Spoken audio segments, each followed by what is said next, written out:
तो scattering of light का बड़ा interesting practical application Tyndall effect मैंने आपको बताया, आपको बड़ा मजा आएगा स्टूडेंट्स। लेकिन स्कैटरिंग ऑफ लाइट जो है वो बहुत ही इंपॉर्टेंट है एक्चुअली, और उसके कारण बहुत सारी प्रैक्टिकल चीजें होती हैं। जैसे आप स्टूडेंट्स सोचो, ये फोटोग्राफ देखो, इसमें स्काई किस कलर का आपको दिखाई दे रहा है? ब्लू। स्काई जनरली हमें ब्लू कलर का दिखाई देता है, तो स्काई के ब्लू दिखने में स्कैटरिंग ऑफ लाइट का बड़ा इंपॉर्टेंट रोल है। तो यहां पे हम ये पढ़ेंगे व्हाई स्काई इज ब्लू, और वो एक्सप्लेन होगा स्कैटरिंग ऑफ लाइट से। देखो मैं आपको बताता हूं स्टूडेंट्स, तो स्टूडेंट्स वो सन है, सन से लाइट जो है वो अर्थ तक आती है, ठीक है। तो देखो पहले जो है वो वैक्यूम से ट्रैवल करके आती है, ये जो पूरा रीजन है ये वैक्यूम है। बाद में आप सोचो कि इस लाइन के इधर जो है हमारा एटमॉस्फेयर है। तो आप बड़ी बात समझ रहे हो ना कि सन से लाइट जब आएगी अर्थ तक तो पहले वो वैक्यूम को पास करेगी, फिर हमारे एटमॉस्फेयर को पास करते हुए अर्थ तक पहुंचेगी, ठीक है स्टूडेंट। अब आपको पता है कि स्टूडेंट्स वैक्यूम में तो कोई पार्टिकल्स होते नहीं है, नो पार्टिकल्स, और यहां पे छोटे छोटे पार्टिकल्स होते हैं जैसे ऑक्सीजन और नाइट्रोजन के मॉलिक्यूल, ठीक है, सही। तो स्टूडेंट्स जैसे आप सपोज करो कि यहां से ये लाइट रे ऐसे इंटर करी हमारे एटमॉस्फेयर में, यहां से एक और लाइट रे ले लो हमारे एटमॉस्फेयर में आई, ठीक है। तो यहां पर जब वो वैक्यूम से पास हो रही है और व्हाइट लाइट है, ठीक है, सन से व्हाइट लाइट आती है, उसमें सारे कलर्स होते हैं। तो जब वैक्यूम से ये व्हाइट लाइट पास हो रही है तो क्या कोई स्कैटरिंग होगा? नहीं होगा, क्योंकि कोई पार्टिकल ही नहीं है यहां पे। तो आप समझ रहे हैं स्कैटरिंग नहीं होगा, नो स्कैटरिंग, कोई स्कैटरिंग नहीं होने वाला यहां पे। लेकिन स्टूडेंट्स यही लाइट रे जब हमारे एटमॉस्फेयर से पास करेगी तो यहां पे बहुत छोटे छोटे पार्टिकल्स हैं, है ना। तो यहां पे क्या होगा? स्कैटरिंग होगी क्या स्टूडेंट्स? बताएं होगी। अच्छा अब ध्यान देंगे स्टूडेंट्स, यहां पे मैंने आपको बोला कि एटमॉस्फेयर में ऑक्सीजन और नाइट्रोजन है जो कि बहुत छोटे छोटे मॉलिक्यूल्स होते हैं उनके, तो बहुत छोटे पार्टिकल्स हैं। तो मेनली यहां पे ब्लू कलर स्कैटर होगा, इस तरह से स्कैटर होगा। बाकी कलर्स भी स्कैटर होंगे लेकिन वो बहुत कम अमाउंट में स्कैटर होंगे स्टूडेंट्स, इसलिए इसको हम इग्नोर कर सकते हैं। सबसे ज्यादा कौन स्कैटर होगा? ब्लू स्कैटर होगा। तो ब्लू स्कैटर हो रहा है, ऐसा समझ लो। ऊपर स्कैटरिंग नहीं हो रही थी, यहां पे ब्लू स्कैटर हो रहा है। You understand? अब सपोज करो, बड़ा सिंपल सा फंडा है कि अगर कोई आदमी यहां पे खड़ा है, और वो इधर की तरफ देखता है, सन की तरफ नहीं देख रहा है, इधर की तरफ देख रहा है, इधर स्काई की तरफ देख रहा है, ऊपर इधर स्काई की तरफ देख रहा है। तो जब वो इधर की तरफ देख रहा है तो उसके आंख में ये ब्लू लाइट जाएगी ना स्टूडेंट्स, ब्लू लाइट जाएगी। जो व्हाइट लाइट यहां से पास हो रही थी उसमें से ब्लू स्कैटर हो रहा था, फैल रहा था, तो ये ब्लू लाइट उसके आंख में जाएगी। अगर ये आदमी इधर स्काई की तरफ देख रहा है तो ये ब्लू लाइट रे जो है वो आदमी के आंख में जाएगी। तो ब्लू लाइट आदमी के आंख में गई तो आदमी को कौन सा कलर दिखाई देगा? ब्लू। तो क्या हुआ स्टूडेंट्स यहां पे कि आदमी ने स्काई की तरफ देखा, उसके आंख में ब्लू कलर गया तो उसको ब्लू दिखाई दिया, तो उसको लग रहा है कि स्काई क्या है? ब्लू है, उसको लग रहा है स्काई ब्लू है। उसी तरह से अगर आदमी इधर भी देखता है, दूसरे डायरेक्शन में भी स्काई की तरफ देखता है, इधर की तरफ, तो उसके आंख में ब्लू लाइट रे आएगी, तो उसको लगेगा कि स्काई कैसी होती है? ब्लू। आपको समझ में आया students?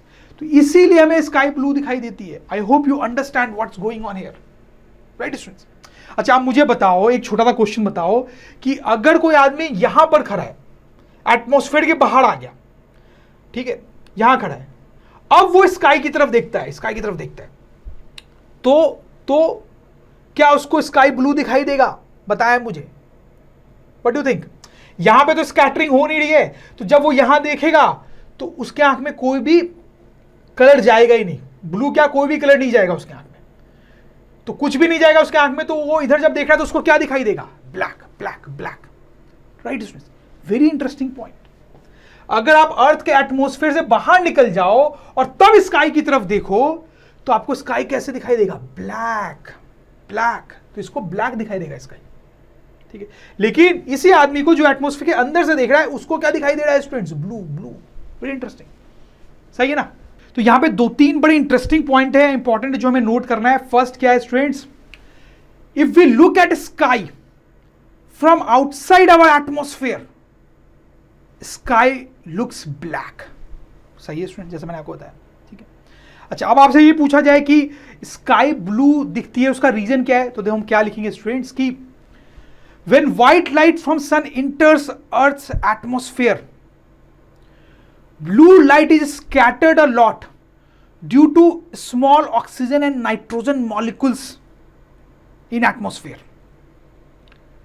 This scattered blue light enters our eye when we look towards sky. That's why sky appears blue. समझ रहे हो बात? फाइन। अच्छा स्टूडेंट्स, अब मैं आपको बताऊं, स्काई की तो मैंने आपको बात बताई, बट जैसे पानी है स्टूडेंट्स, पानी, ठीक है, तो अगर पानी के अंदर आप हो, स्विमिंग कर रहे हो, स्कूबा डाइविंग कुछ भी कर रहे हो, तो पानी जो होता है वो भी ब्लू दिखाई देता है, क्योंकि पानी ब्लू होता नहीं है स्टूडेंट्स। अगर आप एक ग्लास में वाटर लो तो वो तो कलरलेस दिखाई देता है, राइट। और आपने सुना भी होगा, पानी रे पानी तेरा रंग कैसा, ठीक है, पानी का कोई कलर नहीं होता है, वो कलरलेस होता है, इसलिए ग्लास में आपको वो कलरलेस दिखाई देता है। लेकिन इस तरीके से ओशन के अंदर, पानी के अंदर वो ब्लूइश दिखाई देता है। ऐसा क्यों होता है स्टूडेंट्स? अब आप क्या एक्सप्लेन कर सकते हैं मुझे? तो स्टूडेंट्स वही फंडा है, ऊपर से जब लाइट, व्हाइट लाइट अंदर इंटर करती है तो उसमें ब्लू कंपोनेंट जो है वो स्कैटर करता है, ठीक है, स्कैटर करता है। अब अगर यहां पे कोई आदमी खड़ा है और वो इधर की तरफ देख रहा है तो उसके आंख में ब्लू कलर जा रहा है, इसलिए उसको ब्लू ब्लू दिखाई दे रहा है। वो इधर देख रहा है, इधर की तरफ देख रहा है, तो भी उसके आंख में ब्लू ब्लू कलर जा रहा है, उसको ब्लू दिखाई दे रहा है। समझ में आई बात? बिल्कुल वही फंडा जो स्काई के केस में मैंने आपको बताया स्टूडेंट्स। अब स्कैटरिंग का एक और प्रैक्टिकल एप्लीकेशन मैं आपको बताऊंगा, आपको मजा आ जाएगा स्टूडेंट्स। जैसे आप इन दोनों फोटोग्राफ्स को देखो तो स्टूडेंट्स आपको समझ में आ रहा होगा क्या डिफरेंस है। ये जो फोटोग्राफ है ये बिल्कुल बिल्कुल सुबह का है, बिल्कुल शाम का है, जब सनराइज या सनसेट होता रहता है, उस टाइम सन जो है वो में रेडिश दिखाई देता है, देखा होगा आपने। लेकिन स्टूडेंट्स ये जो फोटोग्राफ है ये दिन का है, यू नो दिन के 12-1 बजे का है, उस टाइम पे सन जो है आपको व्हाइट दिखाई देता है। तो स्टूडेंट्स वही सन दिन के टाइम, बिल्कुल धूप के टाइम व्हाइट दिखाई दे रहा है और सनराइज और सनसेट के टाइम वो रेडिश दिखाई दे रहा है। ऐसा क्यों होता है students? So that happens because of scattering students, जो हम पढ़ रहे थे देर से। देखो मैं आपको बताता हूं students, let us look at this diagram students. तो देखो इसमें क्या है, इसमें ये कोई आदमी है स्टूडेंट्स, अर्थ पे लोकेटेड है, अर्थ पे, ठीक है। अब देखो नून के टाइम, दिन के टाइम सन की जो लोकेशन होती है वो बिल्कुल ऊपर होती है हमारे, ठीक है। तो ये नून के टाइम सन की लोकेशन है। लेकिन सनराइज और सनसेट के टाइम क्या सन हमारे ऊपर होता है? नहीं स्टूडेंट्स, वो होराइजन पे होता है, होराइजन पे होता है, ठीक है।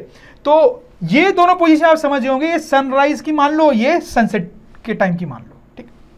अब यहां पे इंपॉर्टेंट पॉइंट ये होता है कि नून के टाइम जब सन ऊपर है हमारे तो उसका हमसे डिस्टेंस जो होता है वो कम होता है। ध्यान दो, ये डिस्टेंस मैंने कम बनाया है। लेकिन सनराइज और सनसेट के टाइम पे उसका जो हमसे डिस्टेंस होता है स्टूडेंट्स वो ज्यादा होता है, ज्यादा होता है। And that is the reason, that is the reason. मैं आपको भी एक्सप्लेन करता हूं। देखो स्टूडेंट्स क्या होता है कि देखो यहां से व्हाइट लाइट आई अर्थ तक, ठीक है, व्हाइट लाइट आएगी। सनराइज और सनसेट के टाइम भी सन से तो व्हाइट ही लाइट हम तक पहुंच रही है, हम तक व्हाइट लाइट ही आ रही है। नून के टाइम भी उससे व्हाइट लाइट निकल के हम तक आ रही है, और सनराइज और सनसेट के टाइम भी हमसे वहां से व्हाइट लाइट निकल के हम तक आ रही है। लेकिन देखो डिफरेंस क्या है, होता क्या है कि जब ये व्हाइट लाइट आ रही है, ठीक है, तो इसमें ब्लू जो है वो स्कैटर होगा, हमने कई बार देखा अभी तक। तो ब्लू जो है वो स्कैटर होगा, यहां पर भी जो ब्लू है वो स्कैटर होगा, स्कैटर होगा, स्कैटर होगा। यहां पर भी जो लाइट आ रही है व्हाइट लाइट, उसमें से ब्लू बहुत स्कैटर होगा, ठीक है। बाकी कलर्स भी होंगे लेकिन ज्यादा ब्लू स्कैटर होगा, ठीक है, जैसा हम पहले भी बात कर चुके हैं। अब देखो स्टूडेंट्स डिफरेंस क्या है इन सारे सिचुएशंस में, कि यहां पे जो डिस्टेंस कम है तो ब्लू थोड़ा सा ही स्कैटर हो पाएगा, उसको थोड़ा ही डिस्टेंस मिल रहा है स्कैटर होने का। लेकिन यहां पे तो उसको बहुत डिस्टेंस मिला ना स्टूडेंट्स, वो कितने दूर से आ रहा है, तो बहुत सारा ब्लू जो है स्कैटर हो जाएगा, बहुत सारा ब्लू स्कैटर हो जाएगा, ऑलमोस्ट ब्लू खत्म हो जाएगा। तो इस केस में क्या होता है, जब तक व्हाइट लाइट हम तक पहुंची तो ब्लू पूरा ही स्कैटर हो चुका है, खत्म हो चुका है, तो ब्लू इज ओवर। या फिर ऐसा लिख लो, ऑल ब्लू स्कैटर्ड, सारा ब्लू स्कैटर हो गया। वैसे यहां से भी जब व्हाइट लाइट गई तो इतना डिस्टेंस ज्यादा कि पूरा का पूरा ब्लू जो है, पूरा का पूरा ब्लू जो है स्कैटर हो चुका है, ऑल ब्लू स्कैटर्ड। लेकिन यहां पे डिस्टेंस थोड़ा कम है, कम है, तो यू नो पूरा ब्लू स्कैटर नहीं हुआ है, सम ब्लू स्कैटर, थोड़ा सा ब्लू स्कैटर हुआ है। समझ रहे मेरी बात को? तो देखो पॉइंट क्या है, विबग्योर को अगर आप कंसिडर करोगे तो इन दोनों केसेस में ये ब्लू वाले रीजन के सारी लाइट स्कैटर हो चुकी है, स्कैटर हो चुकी है, ठीक है। समझ रहे बात को? सारी लाइट ऑलमोस्ट ब्लू वाली स्कैटर हो चुकी है। आप समझ सोच सकते हो ग्रीन भी स्कैटर हो चुकी है। तो आदमी तक जो पहुंच रहा है कलर वो विबग्योर के इस सेक्शन वाले कलर से, वही आदमी तक पहुंच पा रहा है, इसलिए आदमी को रेडिश, ऑरेंज या येलोइश कलर दिखाई दे रहा है सन में, क्योंकि उस तक तो वही लाइट पहुंच रही है। वही इधर से भी हो रहा है कि ब्लू तो ऑलमोस्ट स्कैटर सा हो गया है, मोस्टली येलो, ऑरेंज और रेड वाले कलर ही पहुंच पा रहे हैं, तो आदमी को वही कलर दिखाई दे रहा है सन में। समझ में आ रही है आपको बात? ठीक है। लेकिन नून के टाइम क्या हो रहा है स्टूडेंट्स, कि ब्लू थोड़ा सा स्कैटर हुआ, थोड़ा सा स्कैटर हुआ, तो अभी भी आदमी के पास जो लाइट पहुंच रही है उसमें ब्लू अच्छा खासा प्रेजेंट है, उसमें ब्लू अच्छा खासा प्रेजेंट है। तो आप बोल सकते हो कि विबग्योर के सारे कलर्स हैं, ब्लू थोड़ा कम हो गया होगा लेकिन फिर भी अच्छा खासा है, तो सारे कलर्स हैं। तो आदमी के आंख में सारे कलर्स पहुंच रहे, तो इफेक्टिवली उसको व्हाइट कलर दिखाई दे रहा है सन में। समझ रहे हो मेरी बात को? सिंपल सी बात है, वही बात है जो हम बार बार करते आ रहे हैं स्टूडेंट्स। तो स्टूडेंट्स इसको मैं शॉर्ट में लिख भी देता हूं कि नून के टाइम पे क्या हुआ और सनराइज और सनसेट के टाइम पे क्या हुआ। Small amount of blue is scattered. ठीक है, ब्लू थोड़ा सा ही स्कैटर हुआ है। So all colours of VIBGYOR reach to us together, they appear white. सही है ना स्टूडेंट्स? नून के टाइम पे ऐसा होता है। अच्छा, और सनराइज और सनसेट के टाइम पे क्या होता है? सनराइज या सनसेट के टाइम पे क्या होता है? All blue is scattered. सारे ब्लू जो है वो स्कैटर हो जाता है। Mostly red, yellow and orange reach to us. So sun appears reddish। ठीक है स्टूडेंट्स, तो ऐसा होता है सनराइज और सनसेट के time, which I am sure कि आपको क्लियर हो गया होगा। अगर आपको कोई डाउट है स्टूडेंट्स तो आपको वीडियो रिवाइंड करके देखना चाहिए स्टूडेंट्स, क्लियर हो जाएगा। तो स्टूडेंट्स अगर ड्रोन स्टडी के ये वीडियोस आपको अच्छे लग रहे हैं तो आप प्लीज इनको लाइक करें, सब्सक्राइब करें, कमेंट्स लिखें स्टूडेंट्स, अपने थॉट्स बताएं, हमारे साथ शेयर करें कि आप और क्या चाहते हैं। और इतना ही नहीं स्टूडेंट्स, सबसे इंपॉर्टेंट नीचे शेयर बटन पे क्लिक करें और अपने दोस्तों के साथ इन वीडियोस को व्हाट्सएप और फेसबुक पे शेयर करें स्टूडेंट्स, ताकि वो भी इन वीडियोस का फायदा उठा सकें स्टूडेंट्स, राइट।